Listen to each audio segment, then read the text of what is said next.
What's up? I'm David O'Brien, Braves writer at The Athletic. I'm with my co-host Eric O'Flaherty, former Braves reliever. What's going on, Eric? Trying to transition from coaching T-ball to podcasting. Not an easy one.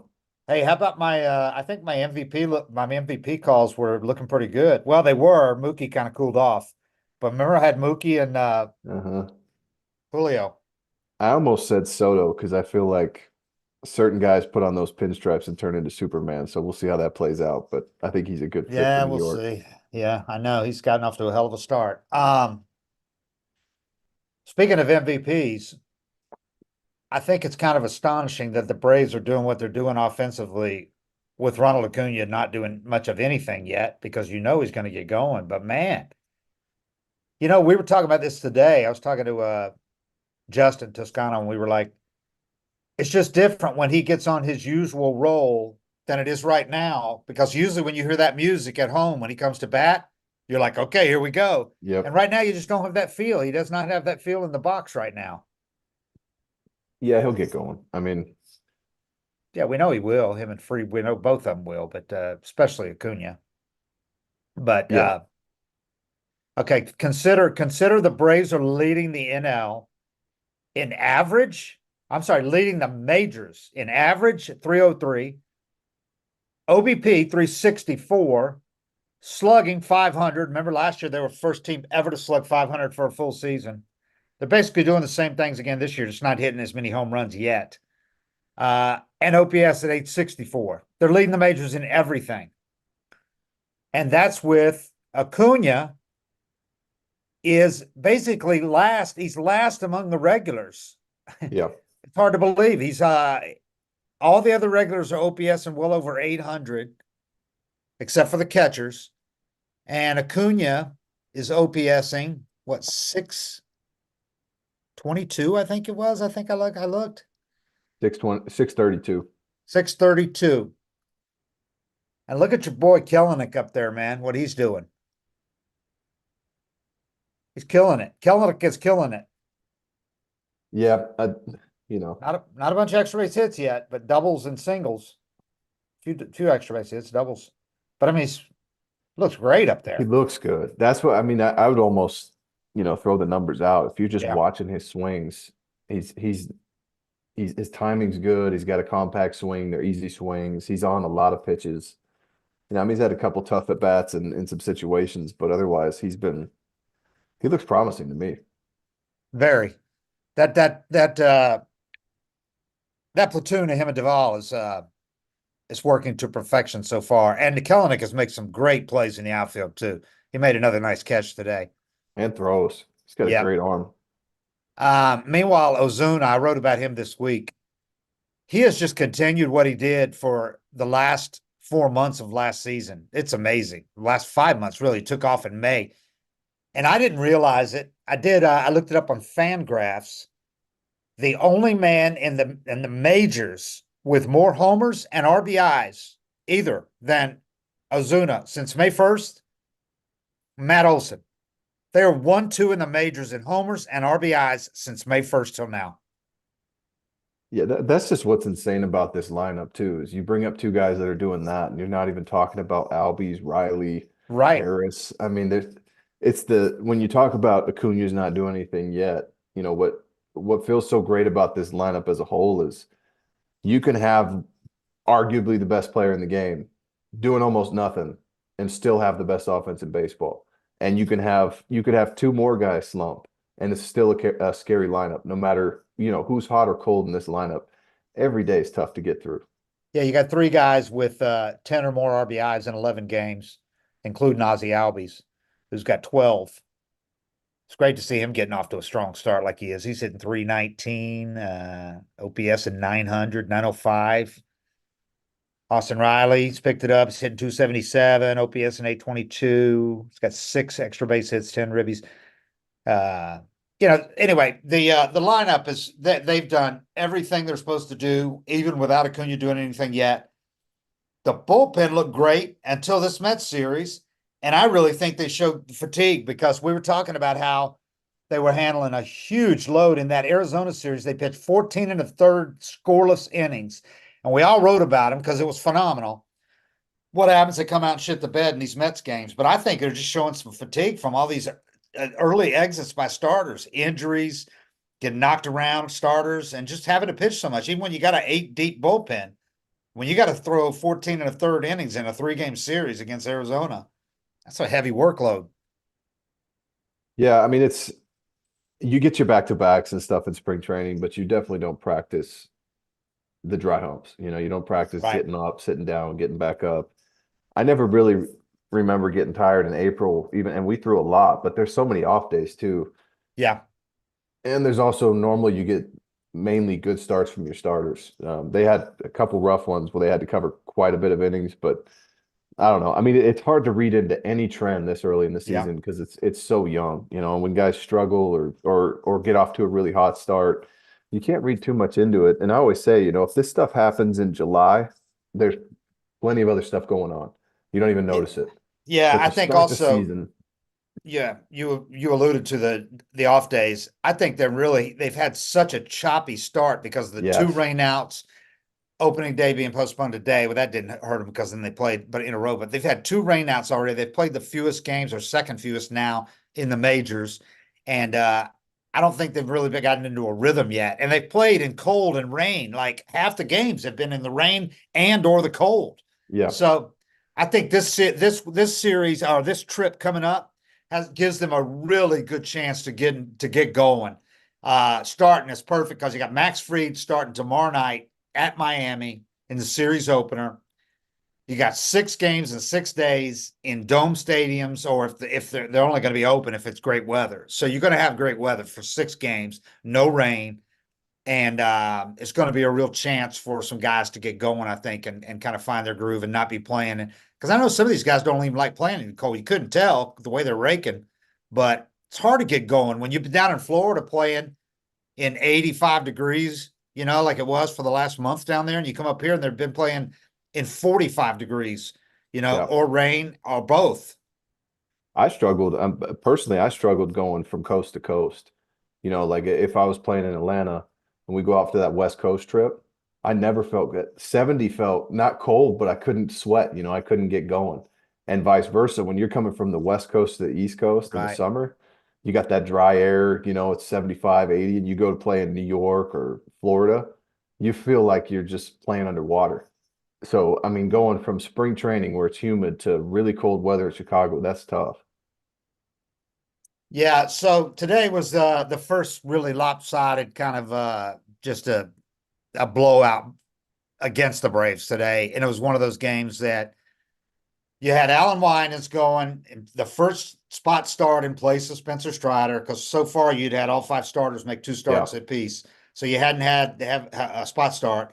And somebody said on Twitter today when he was getting, knocked around in the first couple of innings, he gave up 7 runs the first 3 innings. A few of those were an error and a ball that Harris normally catches in center, but he didn't pitch well. I mean, he's Alan Winans. He's not a great pitcher. But he's okay. But he gave up 7 runs early, and somebody's like, I don't want to hear about the depth if this is the best guy we've got in AAA to come up. It's like, no, that's not the best guy they got in AAA. People need to understand you don't just pick the best guy you have down there. He's got to be in turn to start that Yeah. day. Yep. So if Smith Shaver or Bryce Elder pitched the day before he was going to be needed, they brought this guy up on the day when Strider went on the IL because they needed a long guy.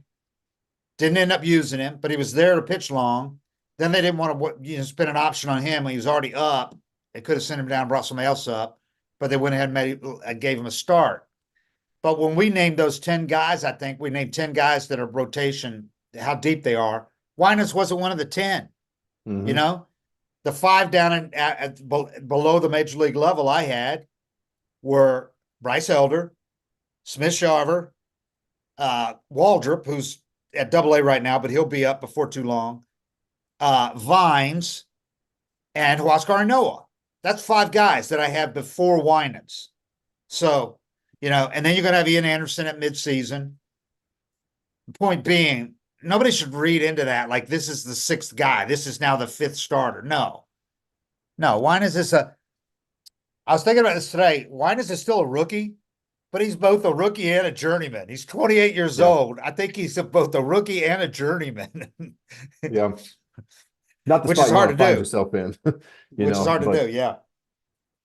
uh, it's not a big deal. You Yeah. find they have a lot of options, and one of the guys is going to come up and look, if he dealt today, went six scoreless, you're making the next start. But that's the Right. position that you find yourself in, and Right. it's never fun. I mean, we saw guys for years when the Braves were trying to figure out their rotation, go through that up, come Yeah. up, have a bad start, get sent down. I don't ever expect guys to perform great in this situation, but it's the hand you're dealt, and you Yeah. have to. And somebody will. Somebody won't feel that pressure. They'll have a good start, and then you'll have your guy. And that's what Snit said after the game. It's not easy. And these guys have all responded great to it, but you're asking them, you're throwing them out of their routine. They're getting extra rest. They're not. I mean, they're not pitching for a long time when they come up, and you're using them in the long roll if needed, and they end up not Yep. pitching. Then he makes a start, so he's had like double rest basically. He's not in the rhythm at all, and he's facing big league hitters all of a sudden. Yep. And so it's a tough ask. Now they've optioned him after the game, and they'll probably do the same thing with another guy. Bring him up for long tomorrow and keep him. And if he doesn't is not used, he'll make that next start. So we'll see how they do it. But they've also got that thing now where they can use their own roster guys because they're past that point. The option Yep. that when you option guys at the end of camp, they have to have a certain number of days. So now you can use everybody. So we'll see. But they got blown out today. What did it end up being? 16-4. It didn't matter if it was 6-4 or 16-4 after a certain Yep. point. There were certain guys Snit was not using in a bullpen. He used a couple of guys, and then which I hate. I hate using position guys, but he brought Guillorme in because he's not going to use these certain guys. They got 6 games in 6 days coming up for the first time where they're going to be playing every day. Brought Guillorme in against his old team, and okay, that's cute and all that. What does he do? He gives up a grand slam, a pinch hit grand slam, by the way, pinch hitting against Guillorme I Taylor. mean, But I could all I ever think when they bring a guy in like that is that Bobby Cox never would do it. He hated it. I don't love it either, honestly. I mean, I hate watching it. I It's don't a mind it circus, when it gets to the point where today's game got whatever. But I've seen teams do it down by 4 runs. right? You And know, now there's a new rule. Yeah, you have to be down a certain amount or up a certain yeah, amount. yeah. But You have to be down 8 or up 10. I think it is. I would have loved it as a reliever on those days where I had to be the guy, Yeah, and I yeah, might pitch tomorrow too. The absolute worst game you could pitch in as a reliever is a blowout game. yeah, Those guys just come up, they get out of their approach, they're swinging for the fences, and you're a dick if you come in spinning breaking balls and 2-0 yeah. counts and stuff like that. There's kind of these rules about that. You feel like you're kind of being a chump too. Like, all right, it's a Right. blowout. Let me just throw my fastballs, and then you give up a 4 spot, and your ERA Yeah, triples. So as a reliever, an active reliever, I would have loved it. Like, yeah, throw anybody else out there and let them, whatever happens, happens. The game's out of hand. But it's tough to watch. I don't very love tough. it as a fan now. And problem is those runs also go in the bullpen ERA. You Exactly. know, Yeah. they're tacked on the bullpen ERA. Now they got to whittle that down. And that's not indicative of anything. It's not representative. It's not a fair representation but a lot of teams do it. Most teams do it. Yeah. And it became in vogue. So nobody feels bad about doing it. It used to be kind of like, God, do I want to do this? Now it's just like, Yeah. okay, just send them in there. I just hate it. I think of those fans that, how about the fan that only comes to 2 games a year? One, you got screwed because I mean nothing against Winans, but you came to see one of the studs Strider. Yeah. pitch. Winans is pitching right, and then they give up 7 runs in the first. They're down 7-0, but you're going to stick it out because you're only coming to a couple games a year. You're going to stay till the end, and you're there till the end. In the ninth inning, they got a utility infielder giving them a grand slam, and it's like you leave going, "How'd the Yeah. Braves do?" When you get home to your wife, "Oh, they got to be 16-4. Oh, that was great." Yeah. Exactly. But Sned made it clear. I know people would say, that was still a winnable game and blah blah blah. It wasn't at that point. But Snip, for those who wonder, made it pretty clear today. He didn't mind saying it. He's looking at the big picture always. He's always looking. They're gonna rest guys. They're gonna give them extra rest. They could have skipped Winans after yesterday's game got rained out and the other starters would have still been on extra rest, but they gave him another day. They're looking at the big picture the whole time, and they're not going to say they're sacrificing a game, but you really are when you're giving yourself a lot better chance, you know. So he's always looking at the big picture because they've seen it bite him so many times where they've limped into the postseason, you know, Yeah.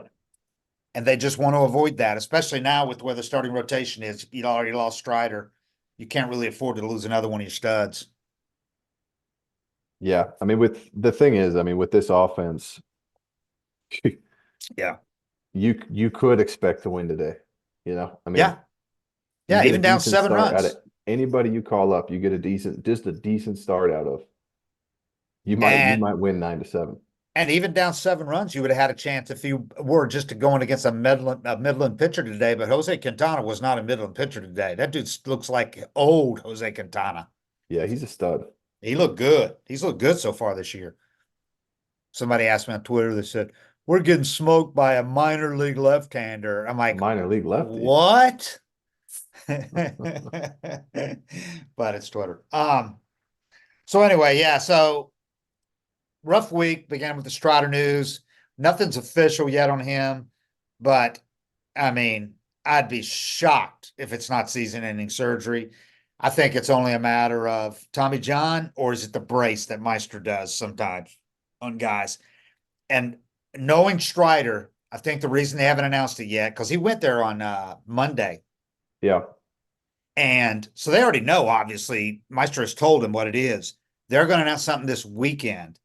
To me, all that is I know Strider.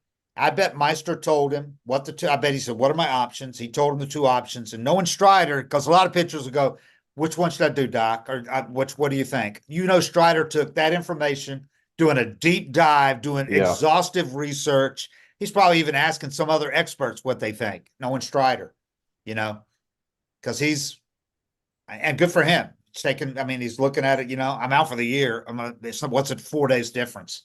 I'm going to find out what's the best option and choose it. He's just taking control of it himself. And I know that's what it is. Otherwise, there's no reason to wait. Yeah. Practically a week. You don't put off good news, by the way.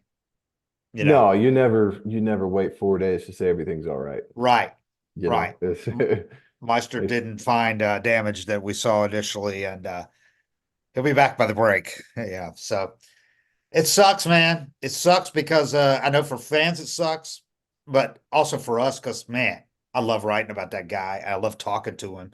Him and Charlie are so much fun to talk to. You learn so much. They're just refreshing guys. And Strider is just such a refreshing young guy on top of being just uber talented. But, we talked about this last week. Something's got to be done. I don't know what the answer is with all the bitching injuries, but I'm interested to see what Strider's approach is when he comes back, and when he's coming, if he has two Tommy Johns, just come back and do the same thing because that's what makes him great. I don't know. I think he's got to make some adjustments. There's not a whole lot of guys that have come back from two Tommy Johns and pitched at a high level. I don't know what adjustments you make when, I mean, it's not like a glaring flaw in his mechanics. No, And you don't throw 99 like that with shitty mechanics. you know, I've been impressed with what Reynaldo Lopez has done in Yeah. going from a guy that threw 99 to 101 when the Braves faced him last year with the White Sox and Angels. I thought that's the most dominant reliever we've seen all year. He was Yeah. unbelievable. He was blowing fastballs by Ozuna and Acuna. Yeah. He's gone from that guy to a guy that looks like he's been a starter his whole career. He's throwing mid-90s now with more breaking balls, 2 breaking balls instead of one. I give him all the credit in the world. It's like he knows what the hell he's doing and how to preserve himself and pace. Yeah. And I wonder if Strider was a just straight reliever, if he wouldn't sit 101, because Yeah, I don't think he's, I I think he mean, would. that's my main point. And when I watch him is I don't see too much effort. It's clean, it's Yeah, easy. I had a buddy tell me the other day, he was watching this guy with a mustache pitch. And he's like, finally, I get, and he didn't see the gun on the screen. He's like, finally, I get a guy like me. This guy's just throwing it in there. He's got clean mechanics and he's filling up the zone, and this is fun to watch. And he said, then he looked at the gun and he saw it was 99. And it yeah, blew his mind because of the effort level he was seeing on TV. He's like a guy that I played high school with that pitched in high school. Yeah. He was like 89, 90. But he saw the mechanics and the effort level and thought this guy's just dotting up. It was And then, Strider. it was Strider. So Yeah. 10 pitches in, he looks up and he sees 99 on the gun and it blew his mind. Yeah. And that's what I see when I watch him. I don't see a guy, it doesn't even look like he's straining. I mean, it just looks Right. like he throws 99. And yeah, maybe he could throw 95, 96 and do that. But is that even less stress on your arm? But if you think about it, DeGrom looks effortless too, and he Yeah. throws 99. Yeah. But DeGrom's a skinny guy, slender, and his body can't take it. It's breaking down. And Yep. Strider's not a big guy. He's little, and his Yep. body is obviously not able to handle it. So I don't His know, quads man. aren't little. No, I his mean, quads are not little at all, but his arm is still delivering it ball at 99, and he's yeah. 5'11". I don't know, man. I don't know. There's not any easy answers, obviously, for people to be doing it. So um I think the bullpen, I'm going to give him a pass on this Mets series because I haven't changed my thoughts on him. Matzik has all of a sudden was giving up some hits. Um, but Pierce, I talked to Pierce the other day about this curveball. I said, because he's throwing it, almost all the time. I said, you feel like you can throw that curveball all the time? Basically, he said, yeah, absolutely. Because if I throw it the way I can throw it, I don't have to throw hardly anything else. He gave up a home run the other day when he hung. Yeah. So, but they all. I don't think anything's changed as far as them. They just had they were asked to do a whole lot in that Astros series, and then deal with some weather and all that shit. We'll see, but I think these next two series, we're going to get a lot better idea of what's going on with the Braves because getting some kind of a regular routine. The other thing is they played in so many different times. They only Yeah. played one night game in the first six. And then they come back here. They had yesterday's game was rained out. Today's a day game. Two before that were rainy. I mean, it's just a weird start to the season. So we'll see. I think the good thing is though that this lineup is not going. It's not going to be held down. Period. We're No. seeing what literally the best hitter in the lineup starts off OPS and the worst guy in the lineup, and it's not affecting them at all. No, it's The just too leadoff much guy. depth. It's too Yeah. much depth. That we've talked about that for years, but there's, like as a reliever, I would look at, not being scared, but kind of look at, hey, that'd be a nice place to get called in. You see a couple of slap hitting Right. lefties that aren't going to hurt you and a righty that swings for the fences. I'm like, if I land right there, I know I'm putting up a zero tonight. And then you look at this other spot that's like, Yeah. please don't, I mean, I'll do it, but Yeah. that might be tough. And you look at the Braves lineup and it's like, it never ends. There's no place to land. Hey, on another note, did you see Holiday's kid Holiday, I say Holiday's kids make his debut? I mean, he's only had like what 300 and some ABs in the minor leagues. God, talk about pressure, man. I know this kid's at 1-1. Obviously, he's huge, special. But even Acuna had over 1,000 ABs in the minor leagues. Yeah. God, man, I don't know. I know this guy's numbers were off the charts in the minor leagues, and I know the fans wanted him up, and they look like if they think he can help, because they're obviously competing. They want to win the World Series, and Yeah. they're not doing it for show to sell tickets. They're doing it because they think he can help. I But didn't see what he man, do today. I didn't see what he did today. But yesterday I was watching him. He went over, he got a ribby, but I mean, he looks his age, and God, that's just not a lot of ABs in the minor leagues. No, and Man, those I told you, I think I said before, but I told you, my first major league game, I was 21 and I had two and a half, 3 seasons in the minors under my belt. But when I looked up and saw myself on the Jumbotron, yeah, I was like, oh, this is real, and I kind of went into a panic mode there. And the first pitch I threw got hit off the wall in right center for a double.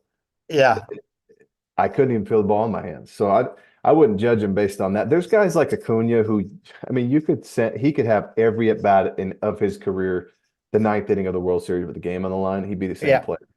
But But most of us are human. did you see this kid? I don't think this kid's human. Did you see the interview with him? He said, I wasn't nervous. No, I mean, it's big and all that, but I'm not nervous.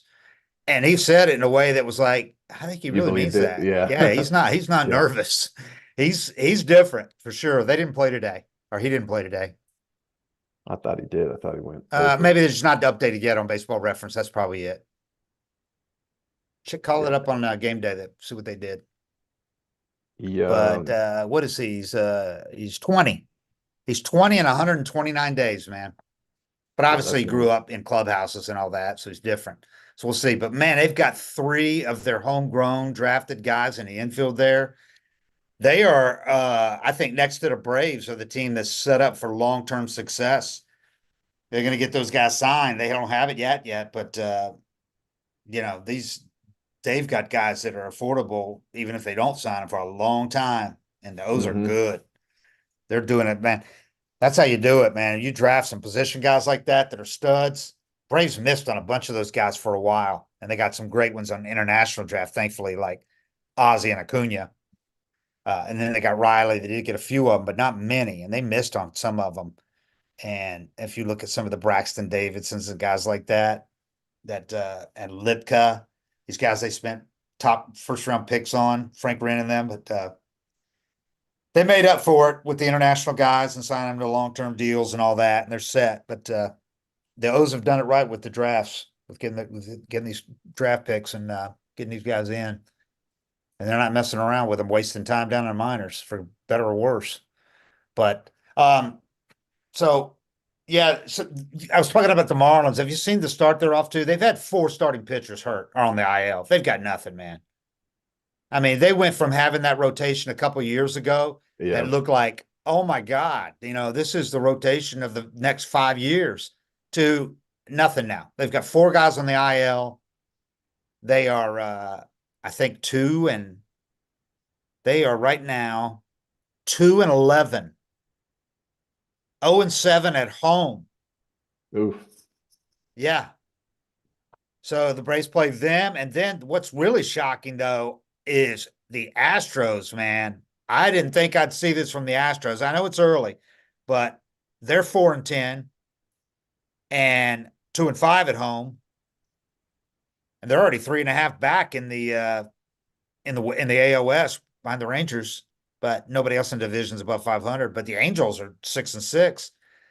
I like to see the Angels do all right. I like Perry, obviously, GM. I like him a lot, but I want to see Trout get in the damn postseason, man. He's looking good. He looks great, but he's always one step away from the calf or the hammy. But yeah, he looks great. What, he's tied for the major league lead right now, 6 homers, Yeah, and he hits bombs. I mean, it's so bombs, easy. bombs. Speaking of bombs, how about Tyler O'Neill? The Cardinals. I mean, you talk about a guy that's lost the clubhouse. To me, Ollie, the manager there, last year when the Braves were there, it was the first week of the season. Remember, Tyler O'Neill had like a base running mistake, and he reamed him out publicly in the post Yeah. game con publicly, and we're like, "What the hell?" I mean, that if you're going to do that, certainly you're not doing that the first week of the season, and it wasn't even that egregious. It wasn't something that you need to do publicly. If he did it 3 or 4 times, okay, but that's just something you take the guy aside and tell him. I knew something was wrong when he did that, and O'Neill shot back right at him. Like, man, you don't have to say that, something, whatever. It was bad. And sure enough, they get rid of him, keep the manager. They get rid of Tyler, and look at him with the Red Sox. Yeah. They've got. You could take the outfield that the Cardinals have gotten rid of in the last 5 to 10 years, and it's like all-star outfield. There's a few teams you could do that with. Yeah, And I don't know. I mean, like the the Marlins, culture's, but there's payroll. oh yeah, the culture's so important though. I mean, there's when players go from one place to another and thrive, I don't ever think maybe they didn't do that if they stayed in the environment they were in. Right. Yeah, he obviously wasn't happy there. But the Cardinals have not been the Cardinals now for a while. So, but Losing yeah, Yachty killed him. it was huge. I mean, people don't understand. I mean, he was basically the manager of that team. Yeah. He's running the show, the whole thing. Having him and Wayno together in that team, yeah, it's a different thing. When you get rid of a guy like that, I mean, it's bad enough when you lose a guy, a Freddie, a Chipper, whatever. But when it's the catcher, that runs the whole thing, and he was still catching a ton of games at the end too. He was like a Yeah, and manager on the field.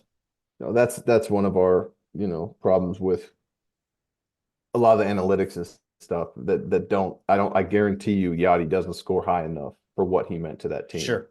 Yep. calling Yep. pitches and things like that. And neither does Darno for what he means to this team because it's real Correct. similar. Darno and Murphy in those meetings every day. Even Murphy now, he's on the IL, but he's still in those meetings every day. I asked Snit today, I said, because I know they don't take guys on the road usually if they're not going to be activated. They're making an exception with Murphy because he's in on all the meetings. And Snit said he's not going to go out yet on assignment, so he can rehab when he's with us, but he's too important to us with the meetings and all that they have every day. So they're taking him on this trip.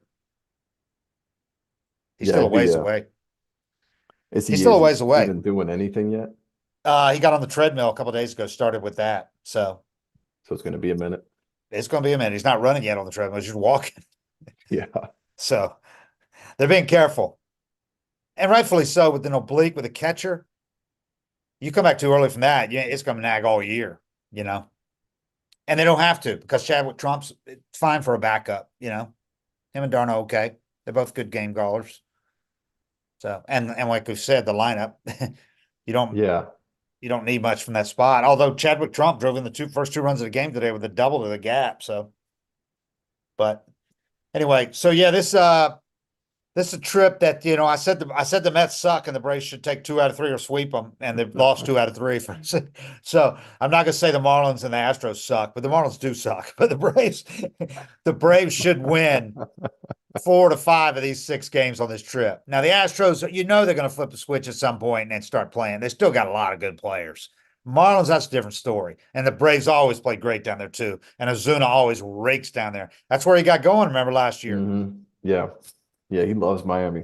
He loves hitting down there. He lives down there. So I fully expect them to win. I think they'll sweep the Marlins, but we'll see. But it's a good trip for them. They got a chance. They're leading the division. I mean, they're like 1-game lead right now, 7 wins, them and the Phillies. Phillies got 2 more losses, so 1-game difference. But, who cares? It's early. But Braves have led every day so far. But this is a chance for them to really kind of clean up. Because they're going to have some tough trips coming up. They got a Seattle Dodgers trip coming up pretty soon. I might have to go up there. There you go. Killing it going home. I wonder. So. Yeah, he might hear some boos. Uh-huh. I mean, he got traded. He didn't leave on his own accord, but yeah, some of the comments he made after leaving. Yeah. He's going to wish he didn't make those. For me, that was a big moment going back to Seattle in 2011 and kind of just closing the book on it, because you feel like you have unfinished business somewhere. So if he goes and has a big series, it'll feel pretty good. Yeah. Yeah, he faced the Mets, who were the first team he had, and traded him to the Mariners. But he didn't even play. I mean, right. That was nothing. Getting traded out of the minors. He was there less than a year. Sucking in front of a fan base and struggling and having some totally different. Having some shit to say about the culture or whatever he said. Yeah, the GM, the culture, the whole thing. You better back that up, Yeah. I mean, so you say some stuff out loud. You want to go in there and have a big series, and I mean, I don't know him well enough. Haven't seen him enough to know what to expect with him responding under that, that pressure and the boos that he's going to hear. So I'll be interested to see it.